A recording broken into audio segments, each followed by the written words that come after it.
자, 안녕하십니까 여러분, 반갑습니다. 이번에 8월에 시행된 7급 한국사 시험 국가직 공무원 시험에서 한국사 영역 여러분들 어떻게 보셨는지 모르겠습니다. 자, 일단은 뭐 대체로 평이 쉽다라는 평이 좀 지배적이긴 합니다. 저도 이제 총평에 여러분들한테 말씀드렸다시피 평이한 수준이다라고 말씀을 드릴 수는 있습니다. 그런데 한국사 시험이 평이하다라고 하는 부분은 굉장히 이제 수험생들에게는 상대적인 거죠. 왜 상대적인 거냐? 일단은 그렇습니다. 제가 한국사 강사로서 봤을 때, 객관적으로 봤을 때, 기존의 7급 시험, 즉 한국사 시험과 비교해서, 그죠? 그렇게 보면은 좀 쉽다고 볼 수도 있어요. 자, 있는데 학생들의 입장에서는 좀 다르게 느껴질 수 있습니다. 왜냐하면 예전에 한국사 시험이 조금 난이도가 있게 출제됐을 때 그런 정도의 포맷으로 공부를 계속 해오셨던 분들은 그래서 한국사 공부가 뭐 1년 내지 2년 정도의 축적된 어떤 지식들이 있는 부분들이 있다면 학생들은 쉽게 느꼈을 수 있습니다. 그렇지만 이제 1년이 채 안 돼서 다른 과목과 더불어서 특히 우리 7급은 과목이 좀 많으니까 이걸 공부하면서 한국사를 이제 하다 보니 한국사에 대한 지엽적인 내용들을 많이 이제 공부를 할 수 없고 사료나 이런 또 문제 형태 같은데 익숙하지 않을 수가 있겠죠. 이런 학생들이 봤을 때는 이 문제가 쉽다고는 하고 나도 쉽게는 느껴졌는데 실제로 점수가 나오는 거는 좀 다를 수 있어요. 그래서 이게 이제 점수가 낮게 나온 것을 가지고 내가 공부하는 데 있어서 문제가 있다든지 아니면 내가 한국사에 뭐 좀 안 맞는다든지 이렇게 생각하는 거는 조금 잘못된 것 같고요. 아무리 문제가 쉽다고 하더라도 제가 객관적으로 봤을 때는 한국사 공부가 일정 정도 기간은 축적된 것이 있어야 되고요. 특히 이번 문제가 좀 쉽다고 하지만 그 안에서 새로운 개념이라든지 또는 사료의 분석이 조금 어렵다든지 이런 문제들이 포함되어 있습니다. 그래서 느끼기에는 쉽게 느껴지지만 실제로 점수가 나오는 거, 점수가 고득점이 나왔느냐 이 부분은 학생들마다 굉장히 입장이 다를 수 있다라고 하는 거죠. 그래서 저희가 이 총평을 할 때 시험이 쉽다, 뭐 또는 어렵다, 그 다음에 뭐 예상 예를 들어 합격권은 어느 정도 점수대다 이렇게 얘기하는 게 되게 위험할 수 있는 게 선생님들이 보는 시각하고 학생들이 느끼는 그 시각차는 굉장히 달라요. 그래서 사실은 어느 정도 학생들이 시험을 치른 다음에 가채점을 하고 결과적으로 나온 그 가채점 결과에 따른 커트 라인이라든지 또는 예상 합격권 점수 이런 것들이 신뢰할 만한 것이지 개별 강사가 일일이 그것에 대해서 총평을 한다고 해서 그것이 정확하게 학생들의 입장을 대변하지 못하는 경우도 많이 있습니다. 그런데 이번 시험은 어쨌든 전체적으로 평이했기 때문에 제가 봤을 때는 7급 공부를 1년 정도 또는 1년 이상 공부했던 학생들이라면 한국사 점수를 상당히 높게 받았을 것 같습니다. 그래서 여러분들이 만약에 80점이 안 되는 점수라면 한국사가 좀 많이 안 나온 거구나 생각하시면 되고 제가 봤을 때 85점 이상 정도 뭐 맞았다고 하면 뭐 높든 낮든 간에 그 안에서 다른 과목과 더불어서 승부를 노려볼 만한 뭐 그런 부분이 있다라고 생각하시면 되겠죠. 제가 해설을 또 올려드렸기 때문에 좀 자세히 참조하시고요. 지금 이번 시간에는 큰 맥락을 잡는 형태로 해설 강의를 시작하도록 하겠습니다. 자, 1번 문제부터 보면 뭐 쉽게 나온 거예요. 이 문제는 난이도가 하에 속하는 겁니다. 그렇죠? 왜냐하면 이 문제는 신석기 시대를 물어보고 있고요. 신석기 시대의 어떤 우리 핵심어라 그러죠. 핵심어 중에 뭐가 있습니까? 뭐 평전이 원전이 뭐 그런 게 중요한 게 아니라 뭐다? 바로 오산리 유적 같은 유적도 있고 그 다음에 점토띠를 덧붙여 그랬잖아요. 여기 이제 덧무늬토기거든요. 그럼 덧무늬토기가 나왔으니까 신석기 시대라는 걸 알 수가 있겠죠. 자, 그러면 이제 움집 괜찮고요. 그 다음에 가락바퀴 괜찮고요. 그 다음에 농경의 시작 좋은데 검은간토기는 철기 시대입니다. 맞죠? 근데 이걸 뭐 제시문을 읽지 않아도 세 가지가 똑같이 신석기 시대를 얘기하고 있고 2번만 철기 시대를 얘기하고 있기 때문에 이 문제는 뭐 여러분들이 당연히 맞출 수 있을 거라 뭐 저는 이렇게 생각을 합니다. 자, 이건 난이도 하에 속하는 문제입니다. 자, 2번 문제인데요. 기억에 들어가는 나라를 찾는 겁니다. 역시 이것도 이제 초반부 문제네요. 여러 나라의 성장. 사실은 최근에 공무원 시험에서 이 선사시대를 포함해서 여러 나라의 성장 부분까지 전체적으로 봤을 때 한 문제를 내거나 또는 문제를 내지 않거나인데 여기서 두 문제를 냈다는 것 자체가 이 시험이 쉽게 출제하려고 했다는 걸 보여주고 있는 것이죠. 이 문제는 웬만하면 다 맞추거든요. 그렇죠? 그래서 이건 뭐 이런 산천을 중요시해서 산과 내마다 함부로 들어갈 수 없다라고 하는 책화 책화의 풍습을 보여주고 있고 윽훈 삼노라고 하는 군장의 모습을 보여주고 있죠. 요것만 보면 이제 옥저일 수도 있고 동해일 수도 있는데 책화가 나왔으니까 우리가 동해라는 나라를 특정할 수가 있습니다. 영고는 부여 풍습이죠. 민며느리제 옥저 풍습입니다. 그렇다면 토산 특사물이 단군과 하마 반어피가 답이 되겠죠. 자, 그 다음에 제가회의라고 하는 건 고구려. 여러분 다 아실 겁니다. 이 정도는. 자, 그렇게 해서 해결하시면 되고요. 3번 문제입니다. 역시 3번 문제도 고대사에서 출제를 했는데 제가 수업 시간에도 항상 강조드리지만 고대 경제 파트에서 모든 걸 포기하고 하나만 봐야 된다 그러면 통일신라의 민정문서를 봐야 된다. 제가 항상 말씀드리죠. 민정문서가 역시 이제 나왔어요. 저는 이 시간에 여러분들 제가 수업했던 거 뭐 영역 중에서 어떤 책에서 몇 페이지에 뭐가 적중됐다, 뭐 하프 모의고사 뭐에서 뭐가 적중, 이런 정말 그런 거 안 하겠습니다. 여러분들이 보시면 다 아세요. 그죠? 그리고 모든 공무원 수험서에 웬만하면 이거는 빠질 수가 없는 내용이죠. 이건 뭐 내가 적중시켰다 이런 문제가 아니에요. 이건 당연히 알아야 되는 겁니다. 오히려 내가 적중시켰다고 하는 건 문제 형태를 똑같이 비슷하게 뭐 적중시켰다 그러면 모를까? 이 통일신라의 민정문서는 이거는 모를 수가 없는 거잖아요. 그렇죠? 자, 민정문서. 그러면 이거는 통일신라기 때문에 건원이라는 연호는 법흥왕 때 썼어요. 법흥왕은 통일 전이죠. 전식과는 고려시대죠. 자, 현존하는 세계책의 목판 인쇄물은 이거는 좀 너무 동떨어진 답들을 줬어요. 무구, 정광, 대, 다란이, 경이라고 하는 겁니다. 불국사 3층 석탑 안에서 발견된. 자, 호는 인정의 다소에 따라 9등급으로 나누었다는데요. 자, 일단 뭐 인정의 다소라고 주장하는 견해도 있고 토지의 다과라고 주장하는 견해도 있는데 그거는 이제 학설의 차이니까 우리가 신경 쓸 부분은 아닙니다. 어쨌든 가호는 9등급, 그다음에 연령대로 나눠서 인구는 연령대에 따라서 6등급. 그죠? 이거를 여러분들이 기억하시면 되는 겁니다. 자, 정답 3번이고요. 자, 4번입니다. 이 시나리오에 등장하는 밑줄 친 기역과 빈칸의 니은에 해당하는 설명을 찾아라. 자, 보니까 아직 상복 차림인 구강이 있고요. 자, 그 다음에 우리 임금들이 지은 글을 봉헌할 곳이 없습니다. 그래서 창덕궁 후원에라고 했으니까 조선시대구나. 그렇죠? 조선시대구나. 창덕궁 후원 또 보시고 임금님의 글들을 봉헌하게 합니다. 자, 이 일은 문치의 교화를 진작시킬 것입니다. 마땅히 간언을 두셔야 할 줄로 아랍니다. 이렇게 얘기했습니다. 자, 그러면 창덕궁 후원에 만들었고 역대 임금들의 선조들의 이런 글들을 봉헌하는 장소. 그렇다면 이게 규장각이구나. 규장각이라고 하는 것 자체가 원래 이런 용도로 만들어진 거고요. 그다음에 정조의 어떤 문필 활동의 중심이 되는 거고 개혁 정책의 중심이 되는 것이죠. 그래서 포인트 그렇게 잡고 창덕궁 후원만 보고도 느낌 딱 와야 됩니다. 맞죠? 자, 그렇다면 창덕궁과 관련해서 자, 일단 기억은 이제 정조가 되니까 정조, 그죠? 정조 때 규장각 아닙니까? 그럼 신경준에게 동국여 지도를 편찬하게 했다라고 하는 것은 영조가 되겠죠. 자, 그 다음에 요거 관노비의 자 내수사와 궁방 및 각종 관청에 속한 관노비의 장적을 소각하도록 했다. 이른바 내노비와 시노비를 해방시킨 거죠. 이걸 이제 우리가 공노비 해방이라고 얘기합니다. 공노비 해방은 순조 때 이루어지는 겁니다. 자, 백성들의 억울함을 왕에게 알릴 수 있는 창구 역할을 했다? 글쎄요. 규장각이 백성들의 억울함을 들어주기 위해서 만든 건 아니죠. 백성들의 억울함을 들어주기 위해서다 그러면 뭐 신문고 제도라든지 또는 왕이 바깥으로 행치할 때 뭐 격쟁이나 또 뭐 이런 것들 또는 상소를 받는다거나 뭐 이런 것들이 되겠지만 자, 이거는 이제 답이 4번. 그래서 재능 있는 문신들 선발해서 이곳에 재교육했다. 요거를 이제 초계 문신제라고 하는데 초계 문신에 대한 교육을 규장각에서 담당을 합니다. 맞죠? 자, 그래서 정답은 4번이 되는 겁니다. 이 문제는요. 약간 난이도상으로는 제가 보기에 중에 속한다고 볼 수 있는 게 규장각이라는 거 알면 어렵지 않습니다. 그런데 그 빈칸에 들어가는 내용 중에 규장각이라는 걸 잡아내야 되고 조선의 또 그 규장각을 실시했던 왕에 대한 업적을 좀 봐야 되는 건데 대신에 여러분 이럴 때 이런 문제 제시문을 잘 모르겠다면 선택지를 먼저 보세요. 선택지를 보시면 조선시대 어떤 왕이라고 알 수가 있고요.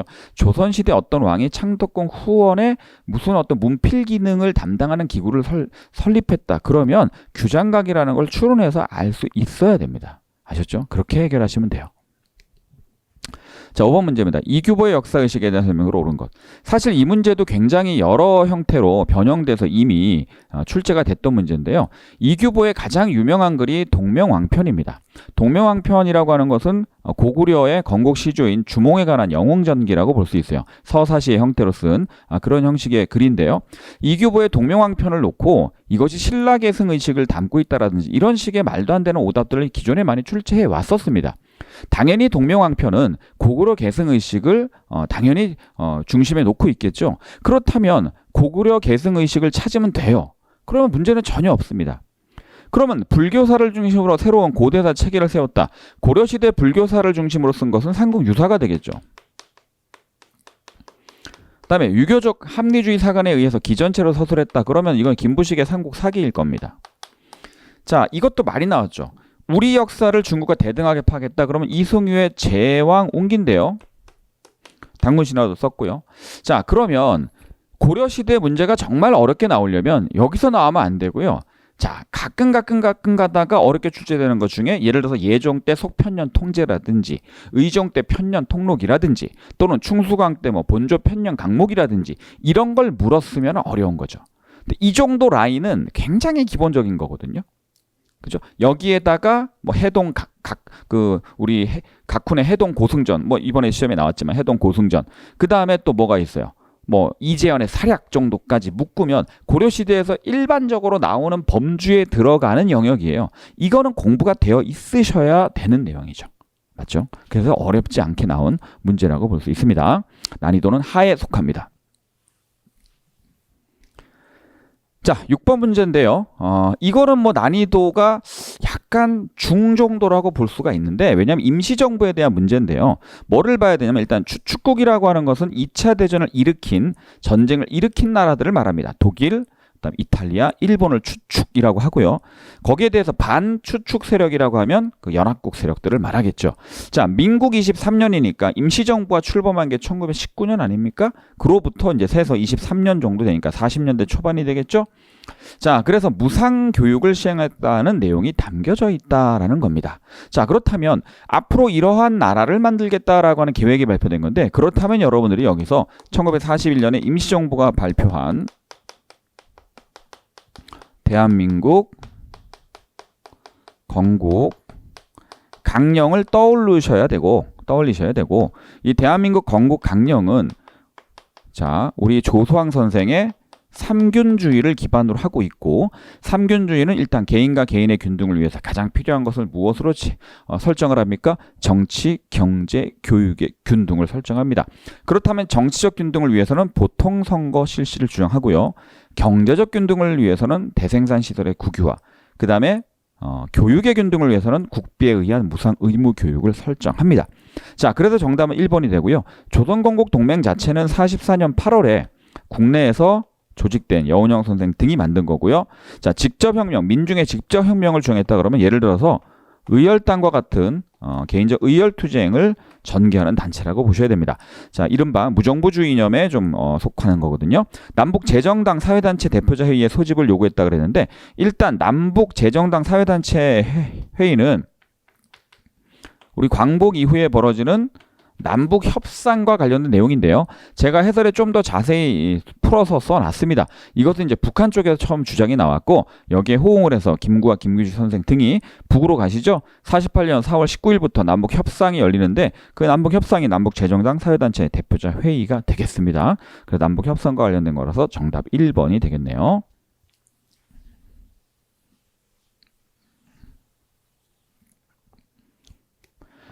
자, 7번 문제입니다. 7번 문제인데 이 문제는 조금 제가 보기엔 난이도 중상에 속한다고 볼 수가 있는 게 자, 일단은 생소한 개념이 하나 나왔어요. 학자 진암도라는 책인데 잘 안 나오죠. 잘 안 나오는 책인데 이게 나왔고 그 다음에 충선왕 얘기도 나왔고 그쵸? 그 다음에 뭐 원의 과거에 급제하고 돌아왔다는 얘기도 나왔고 자, 이 인물을 배양하기 위해서는 뭐 최초의 사역서원이 되었다 이런 얘기도 쭉 나왔습니다. 자, 그렇다면 보시면 이 사람이 원에서 크게 성행하고 있었던 성리학을 국내에 소개했고 공자와 제자들의 초상화 및 문묘에 사용할 제기와 서역 등을 구해오게 했다. 자, 이때 사람을 보냈다라는 거죠. 김문정이라는 사람을 보내는 건데요. 그러면 기억에는 누구냐면 일단은 안향이에요. 안양이 성리학을 충렬왕 때 처음 소용했고 김문정을 보내서 이런 제기와 서적들 등등을 가져오게 했다라는 얘기죠. 자, 그러면 안양에 관한 얘기인데, 그럼 안양을 위해 설립한 서원이 뭐냐면 중종 때 풍기군수 주세붕이 세운 백운동 서원이고요. 그 백운동 서원이 이황의 건의에 따라 명종 때 소수서원으로 바로 사액이 되죠. 조선 최초의 사액 서원이 되는 겁니다. 그래서 정답은 4번이에요. 그러면 최초의 성리학 입문서인 학자 진암도를 편찬했다. 이 문제는요, 철저하게 이 문제 안양인 걸 아시면 답 4번 딱 찍고 다른 거 쳐다보지도 말아야 됩니다. 그죠? 확인 차원에서만 보셔야 돼요. 그런데 괜히 나 이거 모르니까 긴장하고 그러면 안 돼요. 자, 정도전이 저술한 성리학 입문서입니다. 잘 안 나오는 거니까 이번 기회에 한번 알아두시면 되고요. 자, 이런 경우는 이제 이재현 같은 사람이 대표적이겠죠. 자, 원나라까지 가서 과거 시험도 급제하고 성균관을 개혁했던 공민왕 때 이색이 되겠습니다. 자, 그렇다면 정답 4번. 4번으로 찾아주시면 됩니다. 조금 어렵다고 볼 수 있는 문제입니다.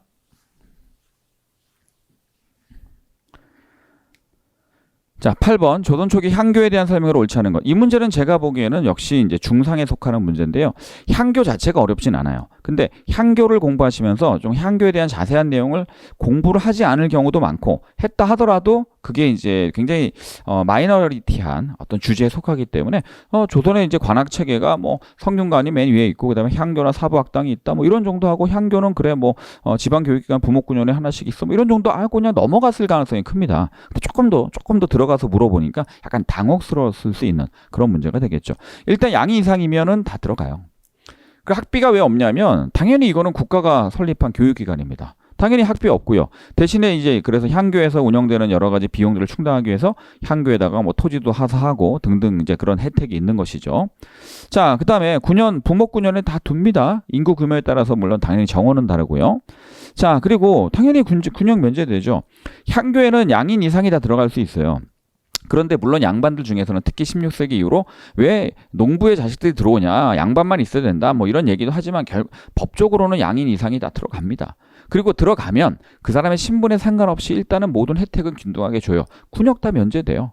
다 면제됩니다. 그런데 학업의 일정한 성취 수준을 도달하지 못하는 사람들에게는 군역을 다시 지게 하는 것이죠. 자, 그런데 3번이 왜 안 되냐면 매년 자체적으로 정기시험을 치러서 성적 우수자에게 성균관에 입학할 수 있는 자격을 주느냐, 그건 아니에요. 성균관에 입학할 수 있는 자격을 이 정도 레벨의 학교에도 준다는 것은 서울의 사부학당인데, 사부학당은 서울에 있는 권세가들의 자식들이 많이 다닙니다. 그들에게 일종의 특권으로서 부여된 게 뭐냐면 승보시라고 하는 시험이에요.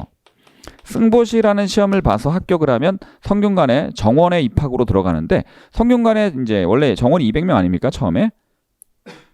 죄송합니다.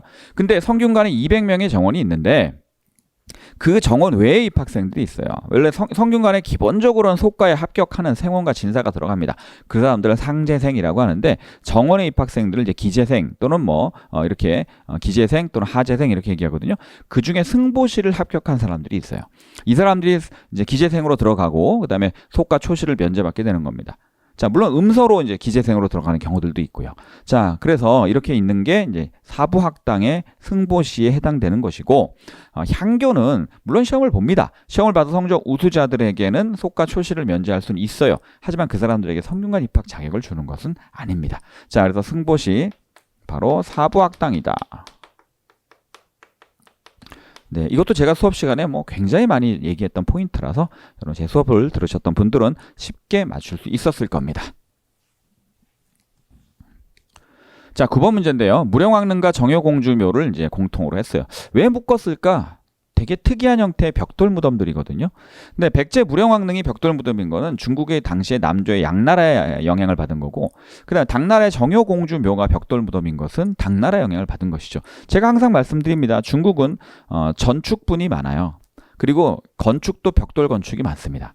우리는 화강암을 주로 사용하는 석조가 많고요. 일본은 지진이 많기 때문에 목조가 많다 그랬죠. 자, 그래서 중국의 영향을 받은 벽돌 무덤은 다 많습니다. 자, 그리고 벽화가 있느냐? 이건 안 되는 게 벽화는 정효공주 묘에만 있어요. 자, 제가 항상 말씀드립니다. 백제 웅진에서 발견된 송산리 고분 중에 6호분이 벽돌 무덤이고 7호분, 즉 무령왕릉이 벽돌 무덤인데 6호분에는 벽화가 있지만 7호분에는 없다라고 항상 말씀드리죠. 그 부분이 굉장히 중요한 포인트입니다.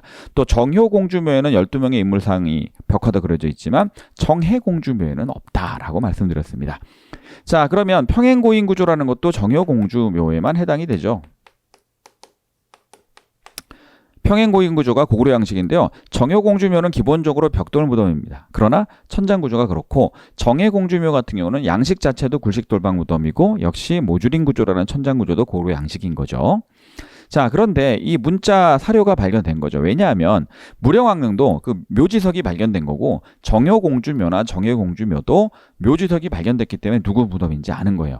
예전에 고분들은 이런 것들이 발견되지 않은 경우가 대부분이라 보통 무덤의 형태나 그 무덤 안에 있는 뭐 동굴 그 고분 벽화의 어떤 주제나 또는 지역의 이름을 붙여서 무덤의 이름을 붙입니다.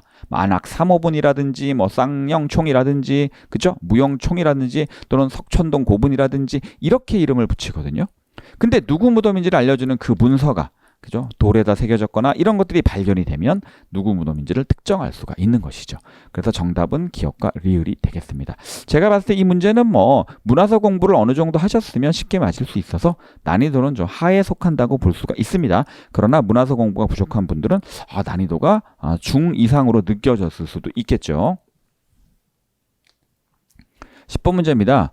이 왕이 전라도지에다 김경손이 초족 2연년을 쳐서 평정하였다 그랬어요. 볼 것도 없네요. 제가 고려시대 무신집권기에는 반란이 중요하다고 항상 말씀드립니다. 반란 중에서 제가 집권자들에 따라서 어떤 반란이 있었는지를 보셔야 된다 이렇게 얘기하죠. 초창기에 우리 정중부 등등이 권력을 잡고 있었을 때 뭐 김보당의 난이나 조이총의 난이나 또는 뭐 기법사의 난이나 또는 망이망소의 난 같은 거 보셔야 되고요. 경대승 때 전주관노의 난, 즉 죽동의 난 보셔야 되고 그 다음에 우리 이의민 시기에 김삼의 효심의 난 보셔야 돼요. 그다음 최충원 시기에 뭐죠? 바로 만적의 난. 그 다음에 뭐 우리 밀성관노의 난. 그 다음에 우리 이비 패자의 난, 최강수의 난 이런 것들을 보셔야 되고 특히 고구려, 백제, 신라의 부흥을 주장했던 것들을 보셔야 되거든요. 그럼 고구려 부흥이 최강수의 난이라면 신라 부흥이 대표적으로 이비 패자의 난이란 말이죠. 그다음에 최우 시기에 이연년의 난이에요. 그럼 최우라는 사람이 집권하고 있을 때 왕은 누구냐? 그러면 이제 고종이죠. 최우라는 사람이 강화도로 천도에서 대몽항쟁을 하는 사람인데 강화도 천도 시기는 대부분 고종이에요. 대부분 고종입니다. 그리고 마지막에 우리 원종이 왕이 되고 나서 이제 뭐 항복하고 나중에 개경환도를 하게 되는데 이 고종이라는 왕 때, 즉 강화도 천도 시기와 맞물려서 돌아가는 그 시기인데 일단은 백년결사는 요새라는 사람이에요. 맞죠? 그 다음에 해동고승전 각훈이라는 사람이 있었고요.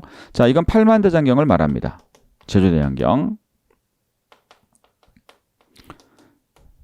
자, 이거는 이제 교종의 승통이었던 숙이라는 스님이 주관을 한 건데요. 팔만대장경이라는 거를 아시면 이건 뭐 당연히 최우와 관련된 거니까 4번은 해결할 수 있어요. 자, 그 다음에 해동고승전이 뭐 연도는 모르시더라도 이게 고종 시기에 1215년에 나온 책인데 이제 우리가 무신집권기의 동명왕편과 그 다음에 해동고승전, 그 다음에 충렬왕식의 상공유사 제왕기를 보잖아요. 이것도 이제 자주성을 좀 이렇게 시키려고 만든 겁니다. 그런데 백년결사 요새를 연도를 특정하기는 좀 힘들죠. 그렇지만 제가 항상 말씀드립니다. 진울, 해심, 요새. 제가 수업 시간에 항상 말씀드리면 잘 생각해 보세요. 그죠? 진울은 최충원 정도를 만났고 그 다음에 해심은 최우랑 조금 관계했고 최충원과 최우까지를 가장 오래 본 사람이 누구다? 그 사람이 요새라 그랬어요. 요새가 나이가 제일 많거든요. 제일 오래 살았어요. 그래서 최충원 최우 시기를 거의 경험한 시기고요. 최신무신 정권의 지원을 받는 결사가 바로 수원사 결사와 백년결사가 됩니다. 양대산맥이거든요. 그렇게 추론하면 되는데 묘련사라는 것도 제가 수업 시간에 말씀드립니다. 왜 수원사 결사나 그 다음에 백년결사가 고려 후기에 이게 변질되는지 원나라의 영향 때문에 그래요. 그럼 이 묘련사라고 하는 건 이 절은 충렬왕이 만든 절인데 원간섭기에 나오는 거예요. 원간섭기에 나와서 이런 것들 때문에 수원사결사나 백년결사가 어떻게 되죠? 물론 대몽항쟁을 했기 때문에 탄압받는 것도 있지만 백년결사도 묘련사 때문에 이제 변질되는 게 있거든요. 자, 그래서 정답은 1번인데 이 문제는 난이도가 그래도 상에 속하는 문제라고 볼 수가 있습니다. 왜냐하면 내용은 알겠는데 이 왕의 제위식이 그 제위식에 해당하냐 안 하냐 이걸 아는 건 조금 어려운 문제라고 볼 수가 있는 것이죠. 자, 그래서 이것도 추론적 사고가 조금 필요한 문제입니다.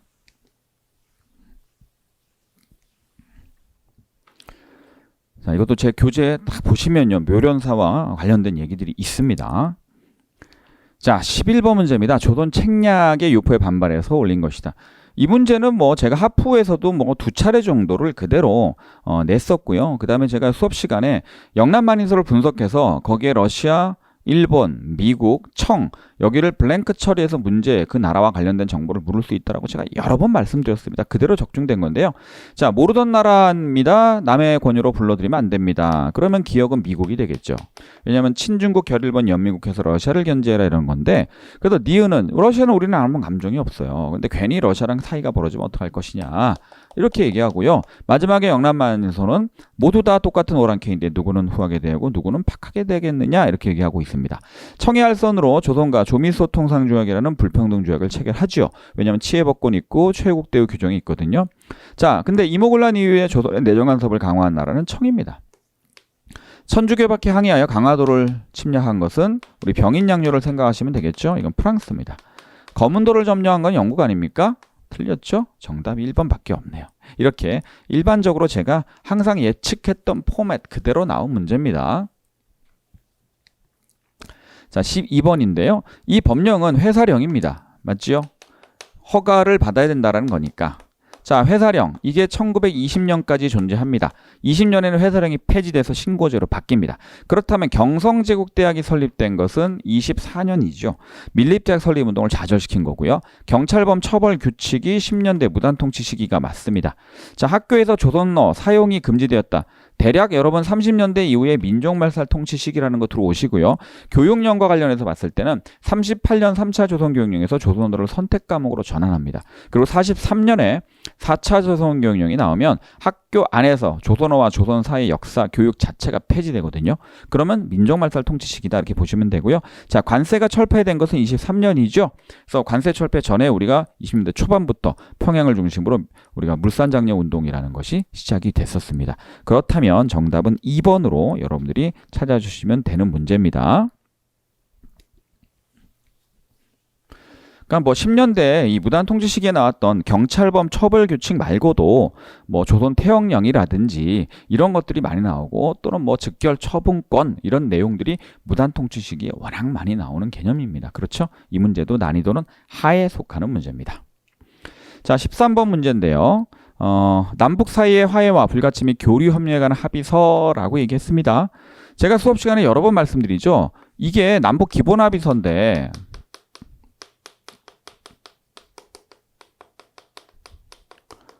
자, 1991년 12월에 나온 기본 합의서인데 이거를 남북 사이 화해와 불가침 및 교류 협력에 관한 합의서라고 얘기를 합니다. 자, 그러면 이것을 얘기할 때는요. 우리가 무엇을 계승해야 되냐? 7.4 남북공동성명에서 천명된 무엇을 조국통일 3대 원칙을 재확인하고 라는 표현이 들어가야 돼요. 왜냐하면 우리가 기본적으로 공식적 합의서 중에 최초가 남북 기본 합의서인데 그 전에 우리가 72년에 7.4 남북공동성명에서 최초로 통일에 관한 합의를 북한과 하면서 3원칙, 자주평화 민족 대단결이라는 3원칙을 설정을 했습니다. 그럼 이것이 어디에서 천명된 무엇을 재확인하고 자, 대결을 하게서 하고 뭐 등등 얘기했잖아요. 그러면 이 제시문 자체가 남북 기본합의서의 서문이라는 거를 아시면 그 서문을 읽어봤다면 문맥상 이 내용이 들어갈 수밖에 없다는 걸 알 수가 있어요. 왜냐하면 77선언 같은 경우는 물론 그 전에 노태우 정부가 발표한 거지만 우리가 독단적으로 그러니까 독단적이라는 표현은 제가 수정할게요. 우리가 북한과 합의 없이 발표한 거예요. 제가 통일에 관한 합의는 북한과 우리가 합의한 것이 중요하다 그랬죠. 7.4 또는 기본합의서 6.15 선언 이후에 정상회담에 따른 결과물들 이게 중요한 거거든요. 근데 우리가 7.7 선언은 노태우 대통령이 발표했는데 북한은 아무런 반응이 없었어요. 그거를 계승하자고 합의문에 들어갈 리는 없지 않습니까? 남과 북이 합의문에 들어간다고 하는 것은 그 전에 남과 북이 합의했던 내용이 들어가야 되는 거죠. 그렇다면 7.7 선언은 우리가 발표한 거고 한민족 공동체 통일 방안도 89년에 노태우 정부가 그냥 발표한 거예요. 북한이 합의한 게 아니에요. 그런데 6.15 선언은 그 이후의 일 아닙니까? 2000년이니까 그 이후에 계승한다고 할 수가 없죠. 답은 3번밖에 안 되는 거죠. 그렇게 문제를 푸셔야 돼요. 왜냐하면 내가 기본합의들 서문을 외우고 있는 게 아니기 때문에. 아셨죠? 자, 그렇다면 이 문제는 난이도로는 제가 사실은 하를 주고 싶지만 사료 학습이 좀 부족하신 분들도 있어서 뭐 중 정도까지도 줄 수 있습니다. 중하에 속하는 문제라고 볼 수가 있습니다. 정답 3번입니다. 14번인데요. 고려오기 건문세족에 대한 설명으로 옳지 않은 것은 이건 어렵지 않은 문제입니다. 음서를 통해 진출하고요. 그 다음에 첨의부, 중서무라던가 상서성이 첨의부가 되잖아요. 도당, 도평이 사사를 장악하고 있겠죠. 그 다음에 중첩대 혼인관계로 계속해서 권력을 세습하겠죠.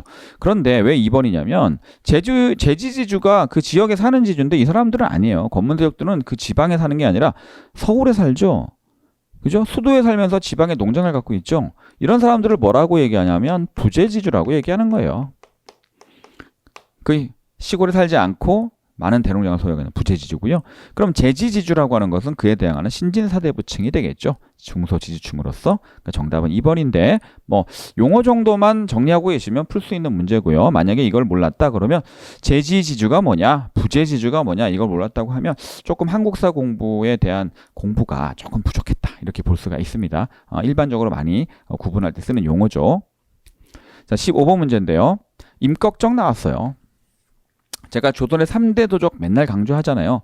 연산군 때 누구다? 홍길동. 그 다음에 명종 때 임꺽정.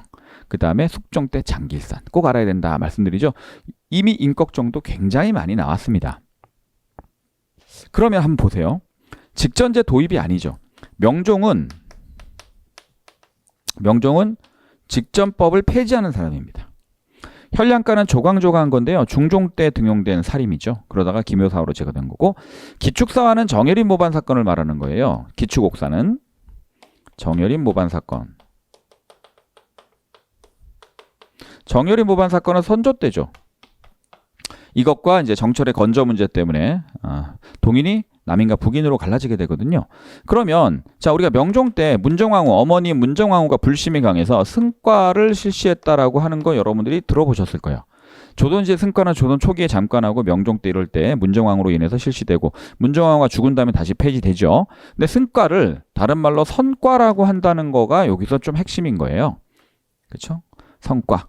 근데 불교 성교 양종을 부활하고 했으니까 원래 성교 양종으로 해갖고 각각 18개씩에서 36개 사찰을 세종 때 만들었거든요. 그것도 이제 정리를 좀 한 건데 그 뒤로 불교가 많이 탄압을 받아왔던 거예요. 계속해서. 자, 그러다가 명종 때 이게 부활되고 선과, 승과를 실시했다가 답이 되는 거죠. 오케이? 정답은 1번입니다.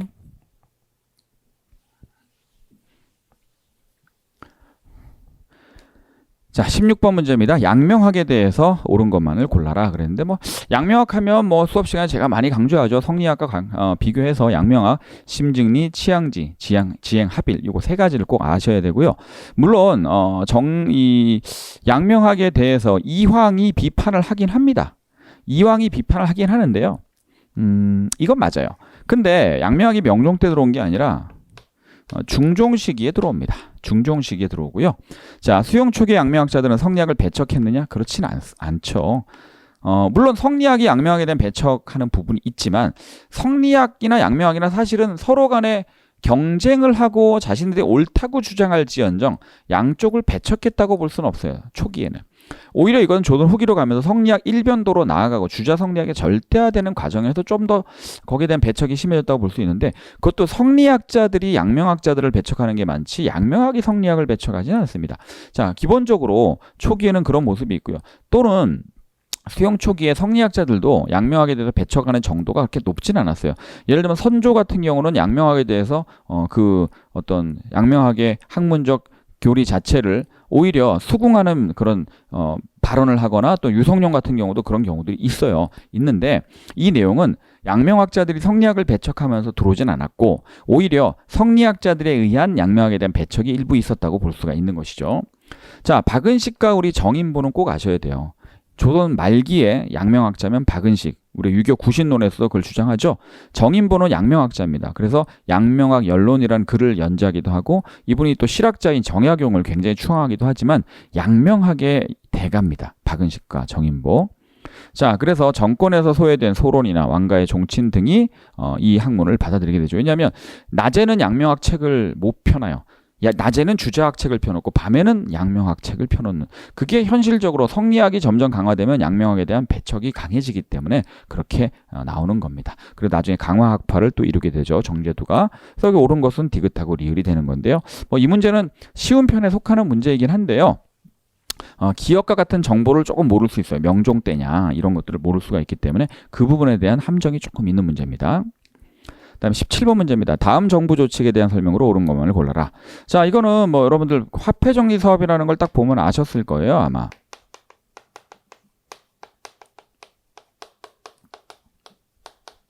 그렇죠? 일단 재정고분으로 왔던 메가타가 주도를 합니다. 자, 그렇다면 한일 신협약 자체가 1907년인데 이게 1905년이거든요. 말이 안 되죠. 그럼 메가타는 뭐 때문에 왔습니까? 1차 한일 협약으로 온 사람이죠. 자, 은화를 발행하여 본위화폐가 아니라 제1은행권이 본위화폐입니다. 백동화를 제1은행권으로 바꾸는 거죠. 자, 그래서 제1은행권을 교환용 화폐로 사용한 겁니다. 그 중에 이제 백동화를 갑을병 세 가지 종류로 나눠서 액면가 이하로 바꿔주는 거죠. 자, 그러면 우리가 이걸 하려면 돈이 필요합니다. 화폐를 발행하려면 또 돈이 필요해요.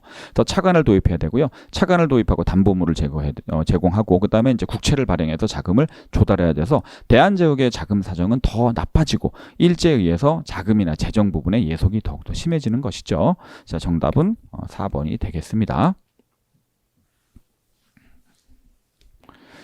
자, 18번인데요. 30년대 항일운동에 해당하지 않는 것. 자, 이거는 그냥 시기만 맞추시면 돼요. 조선의용대가 만들어진 게 1938년에 만들어지는데요. 화북지대가 나중에 조선의용군으로 재편되려면 42년이에요. 화북조선 청년연합회를 결성을 했다가 조선독립동맹이 만들어지면서 그 산하부대인 조선의용군이 되거든요. 그런데 제가 한국독립군이 지청천에 한국 독립군이 중국의 호로군과 연합해서 쌍성보, 대전자령, 동경성, 사도하자 전투 등을 하고 그다음 양세봉의 조선혁명군이 중국의 의용군과 연합해서 영릉과 흥경성, 신계령, 통화연 전투 등을 하는데 제가 이런 한중연합작전은 만주사변 이후로 인한 내용이고 그 결과적으로 그 양세봉과 그다음에 이 지청천의 이 한중연합작전은 제가 32년, 33년 사이에 거의 집중된다라고 말씀을 항상 드렸습니다. 30년대 전반기죠. 자, 의열단 등등이 모여서 난징의 민족일당으로 민족혁명당을 만든 것은 35년이에요. 여기에 임시정부가 대응해서 만든 것이 한국국민당 아닙니까? 자, 전부 다 30년대가 맞는데 2번만 40년대 상황이 되겠습니다.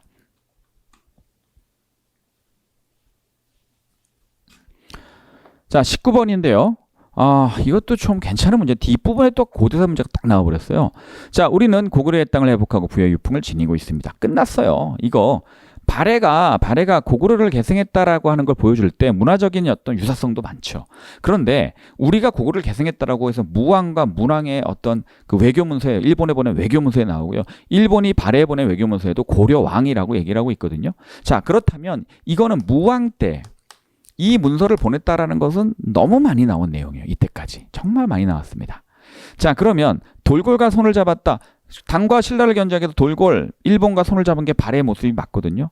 근데 발해로부터 발해 군왕의 책봉을 처음 받은 사람은 대조영이에요. 고왕. 그리고 문왕 때 발해 국왕으로 승격이 되죠. 자, 상경천도는 누굽니까? 이거는 문왕이에요. 자, 그 다음에 오경 15부 62조 행정구역 정비한 것은 이제 최대 영토였던 선왕 때죠. 그래서 결국은 우리가 고구려의 땅을 회복하고 부여의 유풍을 지니고 있었다라고 얘기하는 이 외교문서가 발해 무왕이 일본에 보낸 외교문서라는 걸 알면 정답 1번으로 갈 수가 있죠. 일본과 수교하고 돌골과 손을 잡고 그래서 당과 신라를 견제하는 것이다. 근데 문왕 때부터는 당과 신라와 조금 우호적인 관계로 넘어가는 거죠. 이 문제도 난이도는 하에 속하는 문제입니다. 마지막 20번 문제입니다. 이 선언서는 뭐냐면 이 문제는 제가 봤을 때는 난이도가 좀 중상 쪽에 속한다고 볼 수가 있는데요. 이 위원회라고 하는 것 때문에 그래요. 위원회가 뭔가. 그런데 보니까 자, 민주주의적 정권의 재조직이고 세국가 건설이고 모든 진보적 민주주의 세력을 집결하는 것이고 자, 각계각층에 완전히 개방된 통일기관이고 결코 혼잡된 협동기관은 아니다라고 했습니다. 자, 그럼 이게 뭘까라고 봤는데 사실은 사료를 알면 제일 좋아요. 조선건국준비위원회의 선언이라는 걸 아시면 제일 좋아요.